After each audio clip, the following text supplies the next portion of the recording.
মিজানুর রহমান আজারি আজকের এই মাহফিল পরিচালনার যে দায়িত্ব রয়েছেন, আজকের এই পেকুয়ার আপনাদের সকলের নয়নের মনে জনাব মোহাম্মদ নিয়ামতুল্লাহ নিজামী সহ মঞ্চে উপবিষ্ট জাতীয় নেতৃবৃন্দ, ইসলামিক স্কলার, দল মত নির্বিশেষে এই অঞ্চলের বিভিন্ন নেতৃবৃন্দ, আসসালামু আলাইকুম ওয়া রাহমাতুল্লাহি ওয়া বারাকাতুহু।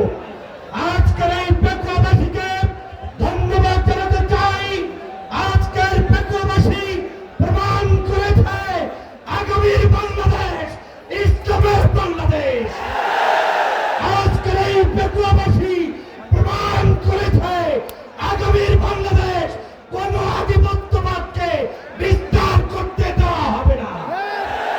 আগামীর বাংলাদেশ ঐক্যবদ্ধভাবে কলেমার ভিত্তিতে শহীদি তামান্না সাথে নিয়ে বাংলাদেশকে কারা কারা গড়ে তুলতে প্রস্তুত আছেন, দাঁড়িয়ে উত্তর দিতে হবে নারায়ে তাকবীর, নারায়ে তাকবীর, কালের মাগো মুসলমান। আজকে সর্বশেষ বলতে চাই, বাংলাদেশ হচ্ছে শহীদের রক্তের বিনিময়ে অর্জিত বাংলাদেশ, শাহজালালের বাংলাদেশ, শাহপরানের বাংলাদেশ, সাইদির বাংলাদেশ, 24 গণঅভ্যুত্থানে শহীদদের বাংলাদেশ। এই বাংলাদেশে কোন দালালদের স্থান হবে না, হবে না, হবে না। আসুন ঐক্যবদ্ধভাবে পেকুয়াবাসী যেভাবে জেগেছে, আগামী দিনে বাংলাদেশের